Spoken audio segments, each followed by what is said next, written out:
नमस्कार दोस्तों, Vinayak coaching classes के यूट्यूब चैनल आशीष भारद्वाज बीसीसी में आपका हार्दिक स्वागत है।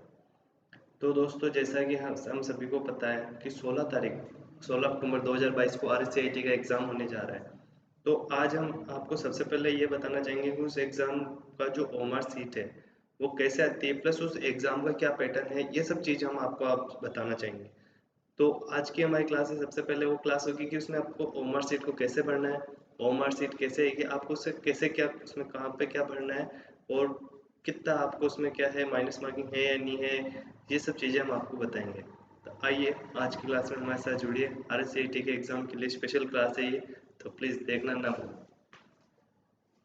वीडियो को पूरे देखना। तो सबसे पहले आएंगे हम कि RSCIT के एग्ज़ाम में क्वेश्चन कितने आते हैं। जी हाँ, तो RSCIT के एग्ज़ाम में आपके क्वेश्चन आएंगे 35। सबसे पहली चीज़ आपके RSCIT में कितने क्वेश्चन आएंगे, 35। जी हाँ, 35 क्वेश्चन आपके RSCIT के एग्ज़ाम में आएंगे। इसमें से आपको पास होने के लिए मिनिमम 14 क्वेश्चन सही होना जरूरी है, और ये 35 जो क्वेश्चन आएंगे 70 नंबर के होते हैं टोटल, ठीक है। और पास होने के लिए आपको 14 मतलब 28 नंबर आना आपके लिए जरूरी है। जो अपना टोटल एग्जाम होता है 100 नंबर का, जिसमें से 30 नंबर आपके सेंटर की तरफ से जाते हैं, ठीक है। तो 30 यहाँ पे हो गए, 70 100 का पूरा टोटल हो गया, जिसमें से 35 क्वेश्चन आएंगे, एक क्वेश्चन 2 नंबर का होगा, तो आपके वो 70 नंबर हो जाएंगे, ठीक है।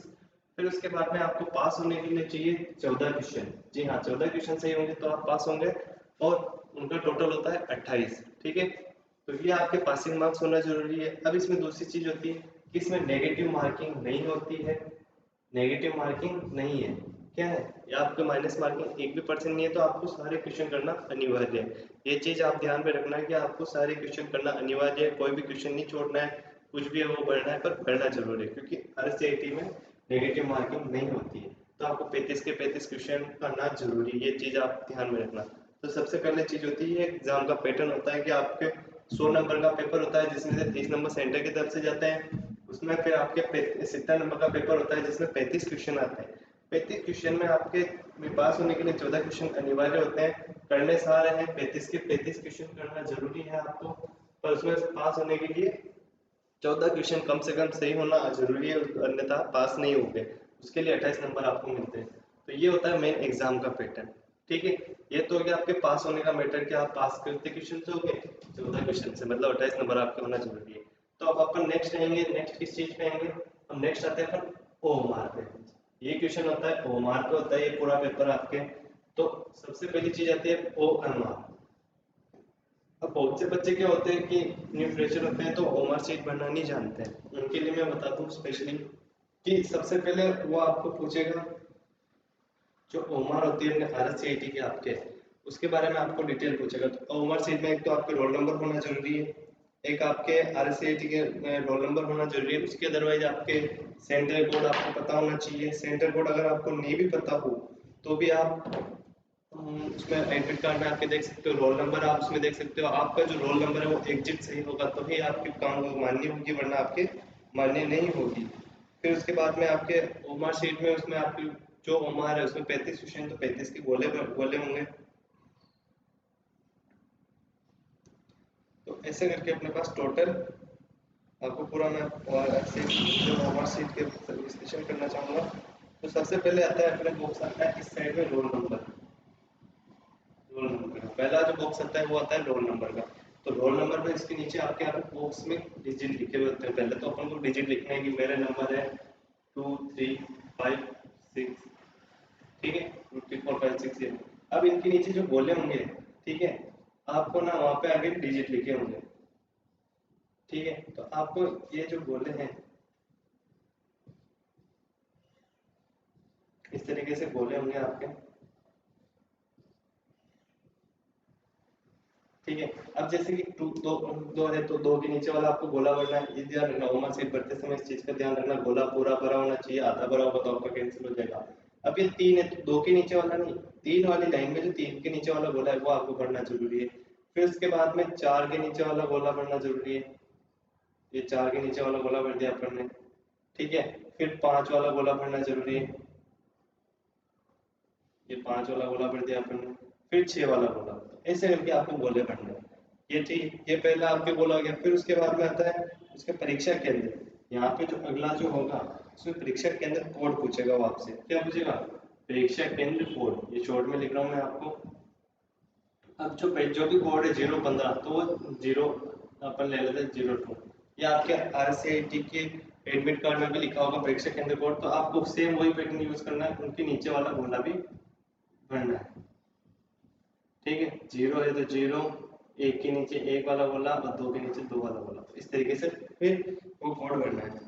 फिर उसके बाद में आता है वो एक मेन चीज होती है, बहुत से बच्चे क्या होता है इस चीज में गलती करते हैं। आपके जो पेपर आएगा उसमें आता है आपके प्रश्न पुस्तिका सीरीज, मतलब जो अगला जो ऑप्शन आएगा वो क्या आएगा आपके कि आपके कौन से सीरीज है, क्वेश्चन बुकलेट सीरीज क्या बोलते हैं इसे, जिसमें आपके यहाँ पे A B C D, ठीक है, ये 4 गोले होंगे आप।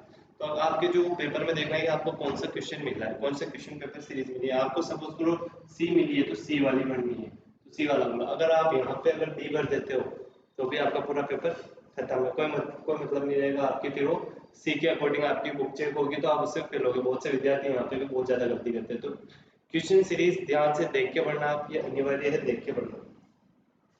फिर आता है नेक्स्ट आता है प्रश्न पुस्तिका नंबर। जो अगला जो ऑप्शन होता है प्रश्न पुस्तिका मतलब नंबर होता है, वो भी आपके उसमें लिखा हुआ होता है, उसे लेके आपको भरना है। क्वेश्चन बुकलेट नंबर जो भी हो आपको वो भरना है, ठीक है। वो भी सेम सिचुएशन में सेम सीक्वेंस में आपको भरना है। फिर उसके बाद में आपके नेक्स्ट आपके उसके नीचे आएगा सारा, फिर वो पेपर का आएगा भी आपके जो क्वेश्चन है उन क्वेश्चन के बारे में आपको सारा बताया जाएगा। फिर उसके बाद में आपके क्वेश्चन आने के बाद में फिर आपके आएगा रोल नंबर क्रमांक। यहाँ पे आपको रोल नंबर आपके डिजिट में भरने, नीचे नीचे यहाँ पे आपके डिजिट में जो भी रोल नंबर है वो आपके XYZ जो भरना है। फिर उसके बाद में आपको भरना है लर्नर कोड जो आपके एडमिट कार्ड में आएगा। लर्नर कोड जो आपके एडमिट कार्ड में आएगा वो आपको भरना है। जो भी आपके लर्नर कोड है आप एडमिट कार्ड में आपके जो रोल नंबर है उसके जस्ट ऊपर आपको एडमिट कार्ड मिल जाए, एक वहाँ पे आपको लर्नर कोड मिल जाएंगे। फिर आपके नाम, तो यहाँ पे नेम में आपको एक चीज ध्यान रखनी है, आपका जो नेम है वो कैपिटल इसमें बनना है, कैपिटल लैंग्वेज में। मतलब आप कैपिटल में जैसे कि आपका नाम राम है तो आपको सारे बड़ी ABCD के शब्द यूज देने, ठीक है। फिर उसके बाद में आपके फादर्स का नेम सेम इसी पैटर्न पे फादर्स नेम भरना है। फिर आपकी जनरेट आपके एडमिट कार्ड में लिखी हुई है उसी से देख के भरना है आपको, अदर जनरेट नहीं भरनी है। और सिग्नेचर भी उसी के अंदर है वही करने, अदर नहीं करना है। फिर आपका पूरा पता एड्रेस होगा वो पूरा भरना है आपको। फिर उसके बाद में सिटी का नाम, आपका शहर का नाम है जो भरना है। फिर आपके उसमें इधर एक आपके वहाँ पे आपका जेंडर पूछेगा कि क्या जेंडर है, तो उसमें मेल फीमेल है वो भरना है आपको। और आपको लास्ट में पिन कोड, आपके जो गाँव है वहाँ का पिन कोड भरना है। ये सब भरने के बाद में आपको नीचे आपके सिग्नेचर, कैंडिडेट सिग्नेचर करने जो आपके प्रवेश पत्र में हो रहे हैं। ध्यान रखना वही सिग्नेचर भरने जो आपके प्रवेश पत्र में हो रहे हैं। तो ऐसे करके आपकी पूरी ओमार शीट होगी। ओमार शीट के ऊपर नीचे का बता दिया। अब अपन क्वेश्चन पे आएंगे कि क्वेश्चन कैसे कैसे क्वेश्चन सॉल्व कर, मतलब क्वेश्चन का ओमार कैसे भरा जाए। तो जब आपके क्वेश्चन का जो सीरीज होगा उसमें क्या होगा आपके, जैसे कि ये पहला क्वेश्चन है 1 नंबर 2 3 4 5, ठीक है, इससे क्वेश्चन का ग्रुप हो गया। तब आप इसके आगे देखना यहाँ पे लिखा हुआ ABCD। अब जैसे कि आपके पहले में A मतलब आपके पहले में B है, सॉरी B लेते हैं अपन, तो B है आपके, तो B वाला गोला आपको भरना है, ठीक है। अब आपके सेम इसी प्रकार से आपके अदर में भी होगा, ठीक है। तो आपके दूसरे में ए है तो ए वाला गोला भरना है आपको। तीसरे में डी है तो डी वाला गोला भरना है। फिर सी है तो सी वाला गोला, इस तरीके से आपको गोले भरना है।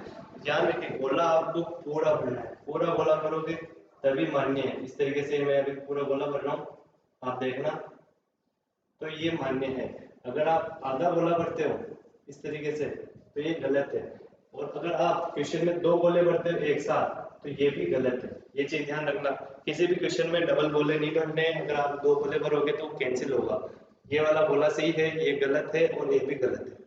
इस चीज का आप हमेशा ध्यान रखना, वरना अदरवाइज आपके पेपर पूरा कैंसिल हो जाएगा। तो ये चीज होती है ओमार सेट की। इसमें माइनस मार्किंग नहीं है, 35 के 35 क्वेश्चन है जो आपको करना अनिवार्य है, भूलना मत। जिसमें से कम 14 क्वेश्चन तो आपके सही होने चाहिए जिससे आप पास हो जाओगे, ठीक है। पास होने के लिए ये क्वेश्चन होना अनिवार्य है। 70 नंबर का आपका पेपर होगा जिसमें से आपके 35 क्वेश्चन आएंगे, एक क्वेश्चन 2 नंबर का होगा। तो ध्यान रखना ये पूरा पैटर्न है इसका आपके एग्जाम का, तो इसे थोड़ा अच्छे से समझ लीजिएगा। आप ध्यान से देखिएगा वीडियो को, 1 या 2 बार 3 बार जितनी कुल मिला के पेपर खराब नहीं होना चाहिए आपका। तो ये सबसे बेस्ट मेथड है आपके इसका। तो इस चीज़ के लिए आप अच्छे से और वीडियो को देख लीजिए। तो विनायक कोचिंग क्लासेस के ओमआर पैटर्न के लिए आपका आपने देख लिया होगा, समझ लिया होगा कैसे आपको ओमआर शीट पढ़नी है। अच्छे से आप इसका देख लीजिए, स्क्रीनशॉट भी ले सकते हो, अच्छे से आप इसे समझ भी सकते हो। और कितने क्वेश्चन चाहिए सारा, अभी जो 16 अक्टूबर के लिए स्पेशल क्लास है, 16 अक्टूबर के लिए अभी नेक्स्ट क्लास हमारी वो भी होगी जिसमें आने वाले क्वेश्चंस के बारे में हम आपको बताएंगे कौन कौन से क्वेश्चन आएंगे या आ सकते हैं। ठीक है, आएंगे तो नहीं, मतलब आ सकते हैं, अनुमानित है। आप ये समझो कि भाई नहीं वही आएंगे, तो ऐसा कुछ नहीं है। हाँ, अनुमानित है। हम आपको 100-150 क्वेश्चन के करीबन बताएंगे, जिसमें से आपके 35 में से इजी गोइंग में हमारे हर बार एग्जाम में 20 से 30 क्वेश्चन बैठ रहे हैं। जी हाँ, बिल्कुल 100% हमारे कोचिंग का रहता है। तो प्लीज़ सारे क्वेश्चन पढ़िएगा, ध्यान से सुनिएगा। 1 घंटा लेंगे आपका, जिसमें आप 100% पास है। 1 घंटे में आप 100% पास है, इसकी हमारी गारंटी है। पर आप अगर ध्यान से सुनेंगे तो। ठीक है, तो ये हमारी आज की वीडियो है आपके सामने। विनय कोचिंग से जुड़े रहने के लिए धन्यवाद।